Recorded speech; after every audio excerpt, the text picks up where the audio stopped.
Kembali lagi bersama saya Prawito Doro di channel prawito.com.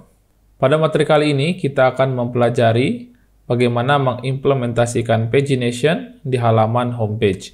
Kalau kita melihat pada halaman homepage kita, di sini kita memiliki button next dan previous untuk berpindah ke halaman selanjutnya ataupun ke halaman sebelumnya, di mana kita mengetahui bahwa data blog post kita lebih daripada 2. Nah, sehingga nanti fungsi next dan previous ini akan berjalan setelah kita implementasikan pagination-nya. Baik, kita masuk ke halaman homepage di sini. Nanti mungkin akan kita tambahkan di bagian pagination, mungkin sebuah teks di mana memunculkan sekarang page berapa, kemudian total page ada berapa.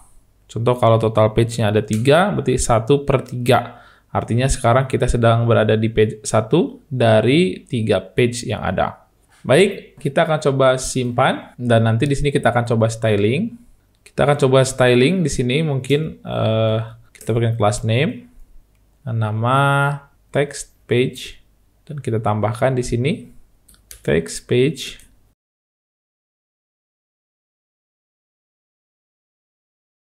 Dengan styling seperti ini. Kemudian mungkin kita tambahkan gap juga di sebelah kiri kanannya, kita simpan. Baik, kurang lebih nanti tampilannya seperti ini. Ketika next, ininya bertambah, page-nya, previous nanti ini berkurang. Baik, kita akan lanjutkan ke codingan kita di sini. Nah, untuk melakukan pagination, kita akan memerlukan sebuah action button, di mana ketika kita klik previous, on click, nanti kita akan manggil sebuah function bernama previous. Nah, function ini belum ada, sehingga kita perlu membuatnya dulu. Kita bisa buat di sini, mungkin const previous, ini sebuah function. Kemudian kita juga sekaligus akan membuat function next. Ini untuk next page-nya. Nah, next ini akan dipanggil oleh button next. On click, next. Nah, lalu apa yang dilakukan oleh previous dan next? Nah, ketika kita menekan tombol next, kalau kita lihat di dalam action yang kita miliki, maka dia harus merubah bagian page menjadi dinamis. Katakan sekarang page 1, kemudian klik next, maka ini berubah menjadi 2. Next lagi berubah menjadi 3. Kemudian kalau tekan previous, ini berkurang menjadi 2, 1, dan seterusnya. Nah, caranya bagaimana supaya kita bisa merubah URL ini menjadi dinamis? Nah, kita akan menambahkan sebuah parameter untuk merubah page ini menjadi dinamis. Nah, di sini kita akan menambahkan sebuah page atau params berupa page yang akan merubah value ini. Nah, supaya ini mudah, saya akan rubah dia menjadi string dari backtick. Seperti ini kita ganti, petiknya menjadi backtick. Kemudian kita paste, dan angka 2 ini kita ganti menjadi $ dalam kurung kurawal page. Seperti ini, sehingga nanti kita bisa memasukkan params page ini dinamis ke dalam URL API kita. Nah, berarti sekarang set data blog, kita perlu mengirimkan value-nya, page keberapa yang ingin dipanggil. Nah, ini mungkin use effect ini akan memanggil page 1 untuk yang paling pertama. Kemudian nanti di next, angka 1 ini akan ditambahkan lagi menjadi 2, 3, dan seterusnya. Nah, bagaimana cara merubahnya? Kita akan membuat sebuah state di sini. Mungkin counter, dan ini set counter. Kita akan buat use state. Kita import dari React. Dengan default value yang pertama adalah 1. Nah, ini berarti kita ganti menjadi counter. Jadi value-nya 1. Selanjutnya, di sini di dalam next, nanti yang dilakukan adalah set counter. Dia akan merubah menjadi counter plus 1. Sedangkan untuk previous, berarti set counter. Yang dilakukan di sini adalah counter minus 1. Nah, kita akan coba konsol di sini counternya. Kita simpan dulu. Nah, kalau kita klik next, dia muncul 1, 2, 3, dan seterusnya. Nah, kalau kita back lagi, dia akan kembali sesuai dengan page yang kita sasar. Nah, hanya saja di sini kita belum ngasih blok nih. Seharusnya kalau dia sudah di page 1, dia tidak bisa back lagi. Dan di next juga sama, jadinya error ini. Nah, kalau di ujung sudah di page paling akhir, dia tidak bisa next lagi. Nah, kita akan menambahkan logic. Di sini sebelum kita merubah, kini kita akan tambahkan sebuah logic di sini. Jika counter kurang dari atau sama dengan 1, maka page yang dikirimkan ke set counter itu harus 1. Selain daripada itu, baru counter min 1. Nah, artinya di sini saya akan ngecek dulu nih. Kalau sekarang value counternya kurang dari atau sama dengan 1, maka yang dikirimkan ke set counter untuk merubah counternya 1. Nah, tapi kalau ternyata dia lebih daripada 1, maka counternya dikurangi 1 untuk merubah value dari set counter. Nah, hal yang sama juga dengan next, kita perlu tahu dulu berapa value dari total page-nya. Nah, total page didapat dari mana? Kita akan konsol dulu di sini, console.log response API.data. Nah, kita akan konsol dulu datanya di sini. Kita simpan.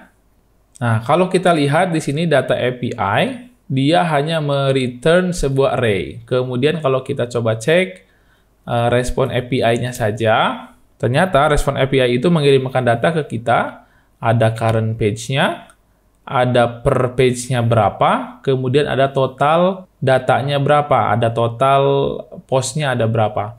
Nah, dari 3 data utama ini, kita bisa menentukan total page ada berapa. Nah, kita akan kembali ke codingan. Di sini, kita akan membuat state baru di dalam home reducer. Nah, selain data blog, saya juga akan membuat di sini current page. Saya buat defaultnya 1. Kemudian, selain current page, saya akan membuat juga total page. Total page saya buat defaultnya 1 juga. Atau, kedua value ini saya akan kumpulkan menjadi satu value bernama page, yang mana page ini berisi objek, objeknya, current page, dan juga total page. Nah, selanjutnya setelah saya memiliki value dari page ini, saya akan membuat logic baru lagi di sini. Jika action.type sama dengan update page. Nah, update page, maka dia akan melakukan sebuah perubahan untuk page-nya. Saya akan return, state lamanya saya copy, kemudian saya rubah page-nya menjadi action.payload. Nah, seperti ini. Berarti nanti saya perlu mengirimkan payload untuk merubah page-nya menjadi value yang baru. Nah, di sini, di home action ini, selain daripada kita melakukan dispatch untuk update data blog, saya juga akan melakukan dispatch untuk merubah action type-nya, yaitu update page. Nah, kemudian saya akan mengirimkan payload juga. Payload-nya apa? Payload-nya berupa objek yang akan mengirimkan current page dan juga total page. Nah, current page ini didapat dari mana? Kalau kita lihat respon dari data API ini, current page langsung bisa didapat dari value current page. Nah, sehingga di sini bisa kita isi dengan respon API.currentPage. Kita akan coba rapihkan. Nah, selanjutnya, total page didapat dari mana? Total page itu bisa didapat dari, dari sini, dari total data dan per page, kita bisa mendapatkan total page yang kita inginkan. Caranya, total data dibagi per page, kemudian kita bulatkan ke atas. Di dalam JavaScript, untuk membulatkan ke atas, kita akan menggunakan math, artinya kita menggunakan operasi matematika, kemudian .sail.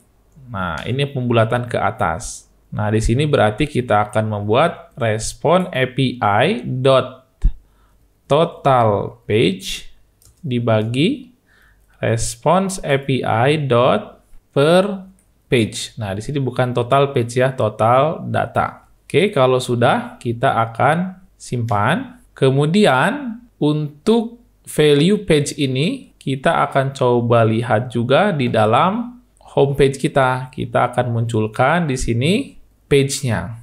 Nah, kita akan coba console untuk page.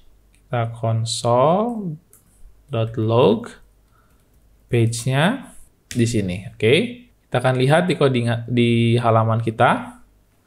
Nah, kita bisa melihat sekarang nih current page-nya 1, kemudian total page-nya 1. Nah, ini sebelum pemanggilan API. Setelah pemanggilan API, kita bisa melihat current page-nya masih 1, total page-nya 5. Kenapa bisa 5? Karena data kita ada 9, kita bagi 2 per halamannya, berarti ada 5 page. Nah, kalau kita klik next, kita sekarang berada di page 2, di total page-nya masih 5. Dan seterusnya. Nah, ini page-nya akan tetap dan current page-nya akan berubah. Value inilah yang akan saya gunakan untuk merubah data ini dan juga menjaga agar next-nya tidak berlanjut kalau total page-nya sudah sama dengan current page-nya. Oke, kita kembali ke codingan di sini. Yang pertama, saya akan merubah dulu untuk value ini ya. Value pagination-nya. Ini akan saya buat dengan page.current page. Kalau ini akan saya buat dengan page.total page. Oke, kalau kita simpan, nah kita lihat sekarang kita bisa tahu kita ada di page 1 dan sekarang total page-nya 5. Klik next, ada di page 2, next lagi di page 3 dan seterusnya. Kita akan blok dulu fungsi next-nya di sini. Jadi di set counter kita perlu cek nih. Sebelum kita menambahkan counter, nah kita akan tambahkan logic di sini nih. Tidak langsung counter plus 1. Tapi yang saya lakukan, jika counter sama dengan page.total page, artinya counter sekarang sudah sama dengan total page, maka yang dikirim ke set counter adalah page.total page. Kalau beda, barulah ditambah counter plus 1. Baik, kita akan simpan. Nah, kita di page 1, kita coba back. Nah, dia tidak melakukan proses pengurangan dari angka 1. Next, dia akan bertambah. Next lagi, dia bertambah. Next lagi, dia bertambah.